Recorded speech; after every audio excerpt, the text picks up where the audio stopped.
자, 우리에게 주신 하나님 말씀 먼저 보도록 하겠습니다. 그러면 창세기입니다. 창세기 2장 1절부터 3절까지입니다. 찾은 친구는 자리에서 일어나서 함께 읽겠습니다. 그리고 일어나서 읽을 때 미리 양해 말씀드리면 우리 아린이 그리고 뒤에 수빈이죠. 읽을 때만 한 칸만 옆으로 갔어요. 카메라가 이렇게 돼 있어서 뒤통수가 이만하게 나오더라고 화면에. 그리고 민서도 한 칸만 읽을 때는 옆으로 가서 쳐주시면 됩니다. 읽을 때만 앉을 때는 상관없어요. 앉을 때는 안 보니까. 오늘은 왜 이렇게 고등부가 많이 안 나왔어요?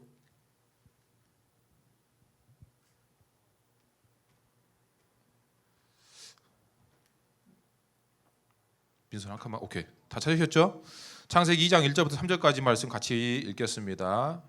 시작. 천지와 만물이 다 이루어지니라. 하나님이 그가 하시던 일을 일곱째 날에 마치시니 그가 하시던 모든 일을 그치고 일곱째 날에 안식하시니라. 하나님이 그 일곱째 날을 복되게 하사 거룩하게 하셨으니 이는 하나님이 그 창조하시며 만드시던 모든 일을 마치시고 그날에 안식하셨음이니라. 아멘. 우리 옆에 있는 친구와 인사할 때 하나님의 은혜와 평강이 여러분 삶 가운데 넘치기를 원합니다라고 하면서 마음을 담아서 가능하면 눈을 마주치고 인사할 때 샬롬하고 인사하도록 하겠습니다. 시작. 샬롬 반갑습니다. 하나님의 은혜와 평강이 넘치기를 원합니다. 가만히 있는 친구는 뭐예요? 앉으세요.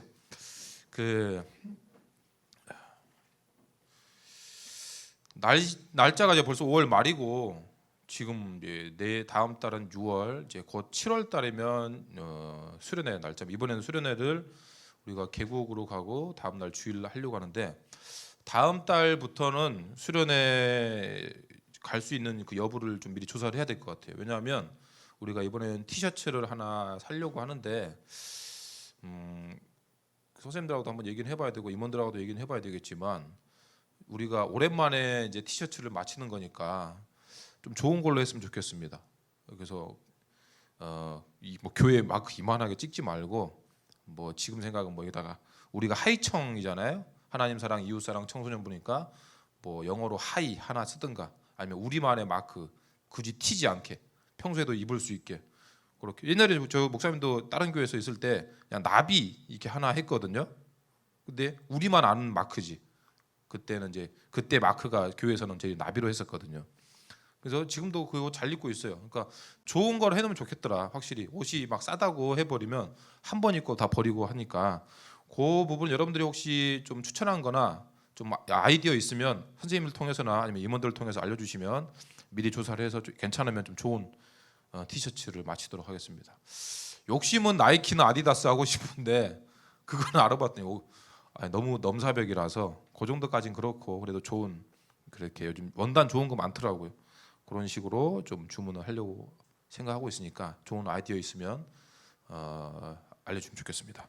자, 오늘은 주일은 쉽니다라는 말씀으로 제목을 가지고 하나 말씀 전할 텐데 오늘 본문에 읽은 말씀은 우리가 다 알고 있는 말씀이죠. 이걸 모르는 사람은 없을 겁니다. 주일은 쉬는 날이다. 그래서 빨간색으로 돼 있잖아요.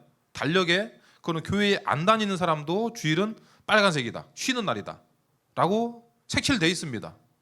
그런데 주일날 안 쉬는 사람들이 많죠. 그래서 우리가 왜 주일은 쉬어야 되는지에 대해서 오늘 말씀을 나눠볼 텐데 혹시 우리 중에 수영 못하는 친구 있어요? 나는 수영 못한다. 나는 물에 빠지면 죽는다. 죽어요? 오케이. 선생님도요? 선생님도? 목사님이 어릴 때 수영을 배웠습니다. 선우처럼 동네에서 수영 못하는 사람 저요 하면 방법이 있어요. 그냥 배에 대고 가서 물에 던져버립니다. 개만. 그리고 막 허우적허우적 돼서 이제 죽으려고 하면 이렇게 막대기가 있거든요. 거의 죽으려고 할 때 막대기 던져줍니다. 자꾸 올라옵니다. 흐흐하고 올라올 때 배 올라올 때 거의 다 올라오면 다시 또 밀어버립니다. 그렇게 한 30분 하면 다 하더라고요. 무슨 얘기냐면 우리가 수영을 할 때 우리가 중요하게 생각하는 거는 몇 번 이렇게 동작이 뭐 자유형이다, 뭐 이렇게 평형이다 그런 동작도 중요하다고 생각되고 뭐 킥을 몇 번 차야 되냐 그게 중요하다고 생각하지만 수영할 때 가장 중요한 건 뭐예요? 어떤 방법으로 호흡을 할 거냐. 여러분들이 개헤엄을 하더라도 호흡만 잘하면 개헤엄으로 저는 1km 이상 가는 사람도 봤습니다. 저 군대에 있을 때 전 해병대 나왔잖아요. 수영을 못 하는데 깡다구로 수영하는 사람 봤어요. 그냥 체력으로. 그런데 그 사람은 수영하는 방법은 모르지만 그래도 호흡을 잘한다. 그래서 오래 갈 수 있다. 우리가 무슨 일을 하더라도 지금 그 일에 대한 기술, 스킬도 중요하지만 이 일을 하면서 내가 어떻게 쉬어야 되고 어떻게 호흡을 해야 되는지를 알면 지금 당장은 보잘것없고 또 하찮아 보이지만 누구보다 멀리 갈 수 있다는 거죠. 최소한 죽지는 않습니다. 수영할 때 호흡만 잘하면. 보통 죽는 사람 뭐냐?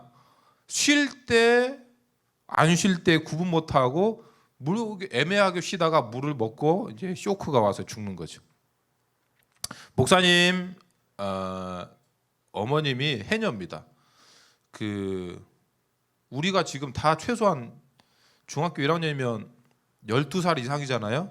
목사님 어머님은 12살 때부터 해녀를 했습니다. 중학교를 안 갔어요.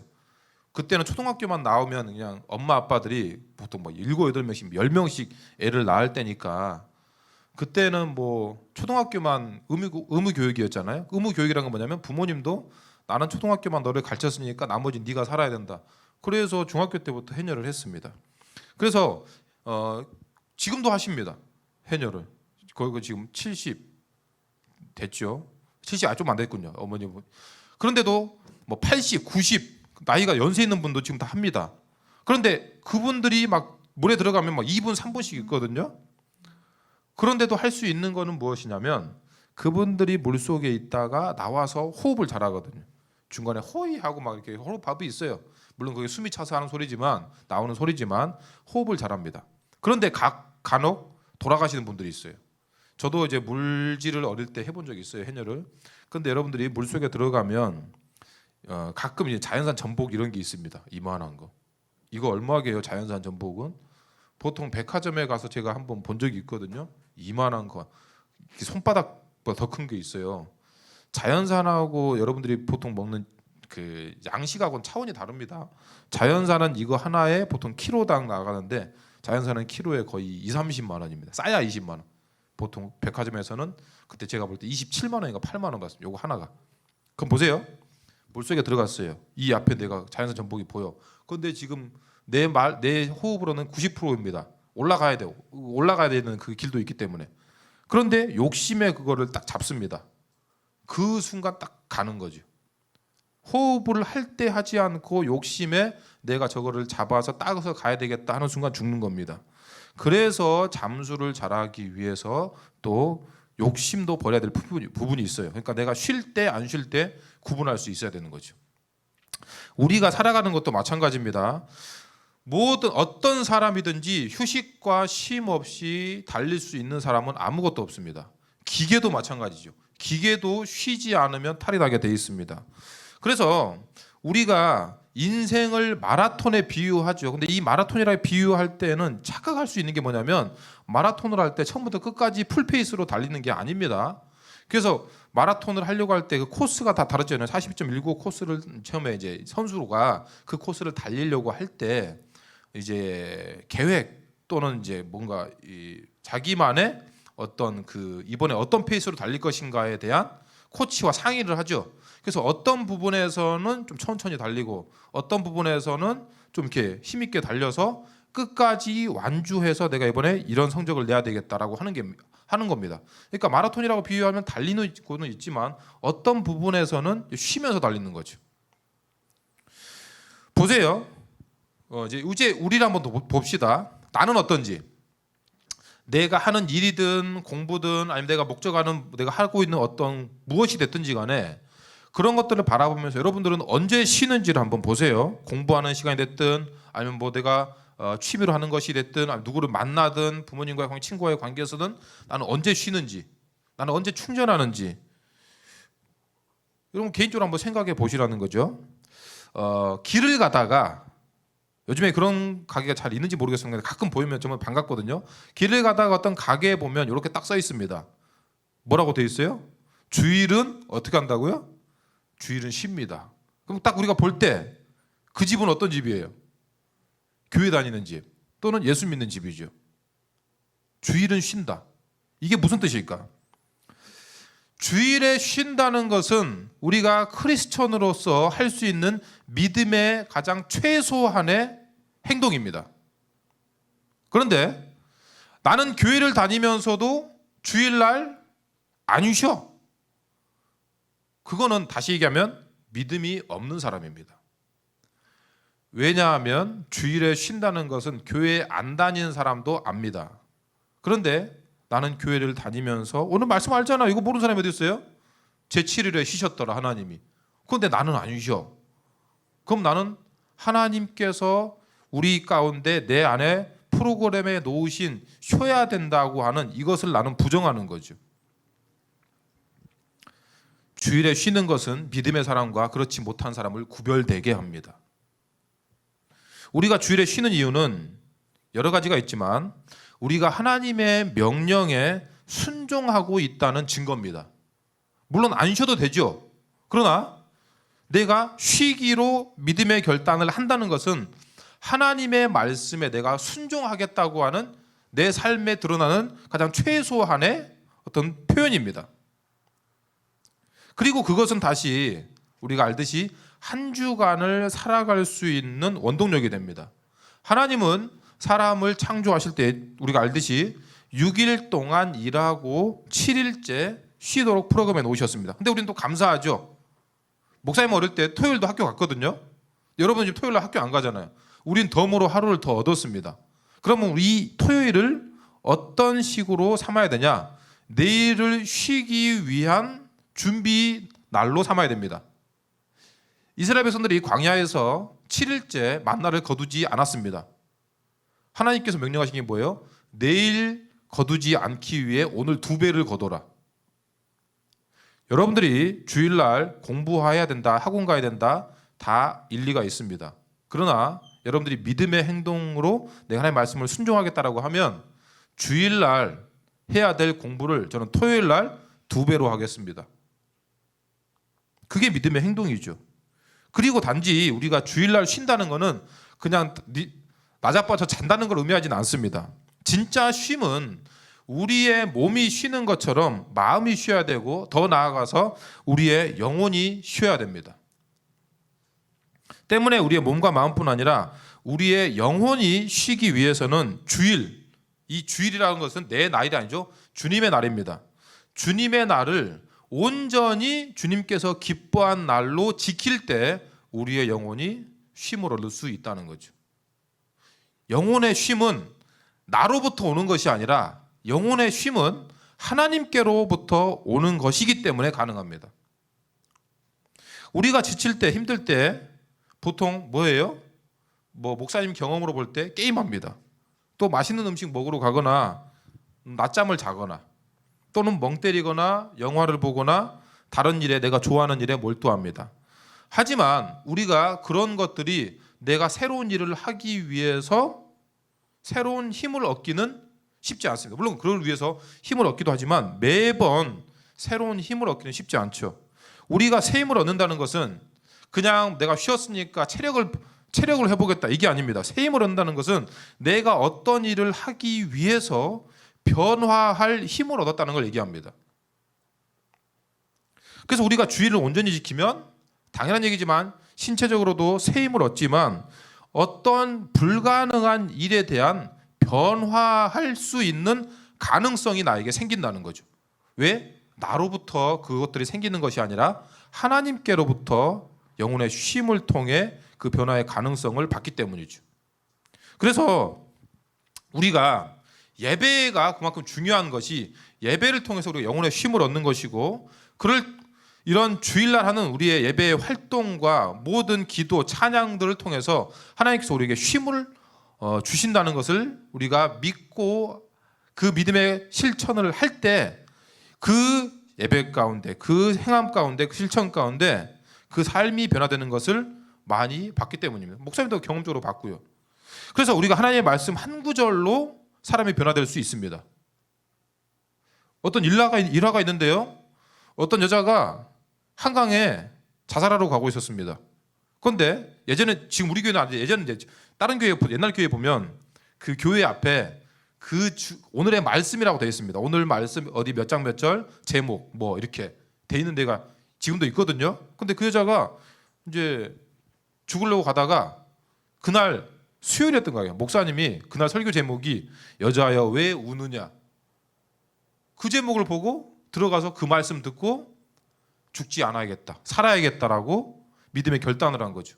말씀 한 구절이 그 사람의 삶을 변화시킬 수 있습니다. 이게 하나님으로부터 오는 쉼이죠. 한 곡의 찬양으로 인해 새 힘을 얻습니다. 제가 군대 제대하고 제 친한 친구가 도서관에서 같이 공부하는데 막 눈물을 흘리고 있더라고. 왜 우냐 했더니 지금 찬양을 내가 공부하면서 듣고 있는데 이 찬양이 나한테 하는 말 같다. 그 친구 지금 목사님이 돼서 사역 잘하고 있습니다. 한 번의 기도로 내 생각과 가치관과 인생의 방향이 새롭게 될 수 있다는 거죠. 이게 누구로부터 오는 것이라고요? 하나님께로부터. 우리가 드려지는 주일의 예배를 통해 쉼을 얻을 수 있다는 겁니다. 오늘 본문의 말씀, 이게 왜 그럼 가능하냐면 본문의 말씀 3절을 보겠습니다. 눈으로 보세요. 앞에 걸 다 아는 말씀이니까. 하나님이 그 일곱째 날을 복되게 하사 거룩하게 하셨으니. 여기에 비밀이 있습니다. 뭐라고요? 하나님이 단지 일곱째 날을 쉬라고 빨간 날만 색칠해 놓은 것이 아니라 하나님이 그 일곱째 날을 복되게 하사 거룩하게 하셨으니, 하나님께서 그 날을 구별해 놓으셨다는 겁니다. 하나님께서 주일을 복되게 하셨기 때문입니다. 물론 우리가 구약의 안식일과 우리가 주일을 지키는 주일은 좀 다릅니다. 정확하게는 안식일이 토요일이지만 우리는 주일이 예수님께서 부활하신 것을 기념하면서 오늘처럼 주일날 지키고 있습니다. 뭐 성경적인 맥락에서 봐도 오실 예수님과 오신 예수님을 기념하기 위해서 주일을 지키는 건 오히려 지금이 맞다고 생각됩니다. 어쨌든 우리가 기억해야 될 것은 하나님께서 주일을, 안식일을 복되게 하셨고, 뭐라고요? 말씀 그대로 하면 거룩하게 하셨다는 겁니다. 우리는 복받기를 원하죠. 그러면 복받을 일을 하기 위해서 복받는 거에 초점을 맞춰야 됩니다. 제주도에 가면 뭐 지금도 우리 이사할 때 그런 게 있습니다. 손 없는 날이라고 있습니다. 그래서 손 없는 날 이사를 하고 손 없는 날 뭔가를 하려고 그러죠. 그리고 제주에도 가면 딱 그 시기가 있어요. 뭐 정확히 제가 이름이 생각이 나는데 그때가 귀신이 쉬는 때가 있대요. 그래서 그때 막 이사하고 그때 뭐 집안의 큰 일을 다 합니다. 무슨 얘기냐면 안 믿는 사람들도 복 받기 위해서 그 어떤 날짜에 초점을 맞춰서 일을 하고 행동을 합니다. 우리는 하나님 앞에 복을 받기 위해서 하나님께서 분명히 복 주시고 구별한 날이 있습니다. 그 날이 어떤 날이라고요? 주일입니다. 그래서 우리가 복을 받기를 원하고 하나님 앞에 내 인생이 구별된 사람이 되기 위해서는 주일을 분명히 구별하여 거룩히 지켜야 됩니다. 그럴 때 그 사람에게 하나님께서 복을 주신다는 거죠. 주일에 쉰다는 것은 단지 돈을 쓰지 않고 아무것도 하지 않고 쉬는 것을 의미하지 않는다고 얘기했습니다. 우리의 몸과 마음이 쉬듯이 우리 영혼이 쉼을 얻기 위해서 가장 먼저 하나님을 예배하는 자리에 나와야 됩니다. 그리고 주일은 내가 쉼을 얻듯이 나의 뜻을 위해서 사는 것이 아니라 하나님의 뜻을 위해서 살아야 되는 것이고, 더 나아가서 쉼을 얻지 못하는 사람에게 나를 통해서 쉼을 얻을 수 있도록 그 사람들에게 쉼을 제공하는 날이 돼야 됩니다. 예를 들어 목사님 몇 번 얘기했던 것 같아요. 엄마를 위해서 내가 주일날 설거지하는 겁니다. 그럼 엄마가 설거지를 쉬겠죠. 아빠를 위해서 편히 좀 쉬시라고 리모컨도 갖다 드리고 시원한 커피도 한 잔 갖다 드리면서 쉬시라고 시간을 제공하는 겁니다. 그런데 엄마 아빠에다가 자고 있다고 놀러 가자고 막 바지가랭이를 잡고 어디 마트 가자고 그럴 수는 있죠. 하지만 우리가 주일의 개념을 다시 한번 떠올려 보자는 겁니다. 주일은 내가 쉼을 얻듯이 쉼을 얻지 못한 누군가에게 내가 예수 그리스도의 이름으로 쉼을 제공해야 됩니다. 그 사람이 친구가 됐든 가족이 됐든 누군가 됐든 그 사람은 쉼을 얻지 못하겠다라고 하면 내가 믿음으로 그 사람에게 쉼을 제공하는 날이 돼야 되는 거죠. 주일에 쉬는 것은 믿음의 사람들이 기초가 됩니다. 그래서 정리를 하겠습니다. 말씀을 1년은 주일이 52번 있습니다. 이거는 변하지 않습니다. 항상 똑같습니다. 그냥 뭐 작년 1월 1일이 주일이었다면 내년엔 1월 2일이 주일이 되고 그 날짜가 좀 바뀔 뿐이지 1년에 52번의 주일이 있다는 것은 변하지 않습니다.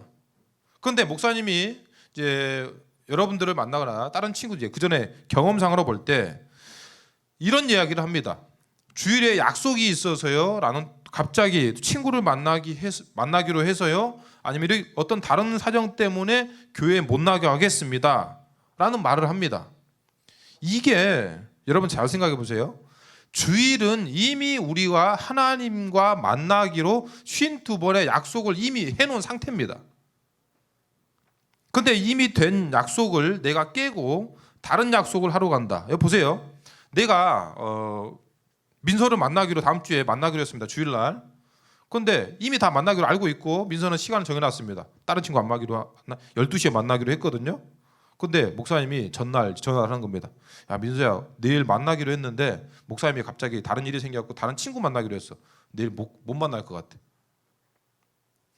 그러면 민서가 느낄 때 어떻게 되겠어요? 아 나를 별로 중요하게 생각하지 않는구나. 뭐 내가 어떤 핑계를 대더라도 물론 제 사정이 있을 수 있겠죠. 물론 여러분들이 1년 52번의 주일을 모두 그런 사정이 없다라고는 못합니다. 그러나 습관적으로 그렇게 하는 친구들이 있어요. 당연하듯이 그냥 약속이 생겼습니다. 이번에 이런 일이 생겨서 그냥 통지하듯이 통보하듯이 이렇게 못 나갑니다. 이게 이미 우리가 하나님은 이미 여기 보세요. 창세기 같은 경우는 벌써 몇천 년 전에 하나님께서 창조하실 때부터 우리에게 약속해 놓으셨고 나는 이 날을 구별해 놓고 복되게 해놨다. 난 너와 약속했다.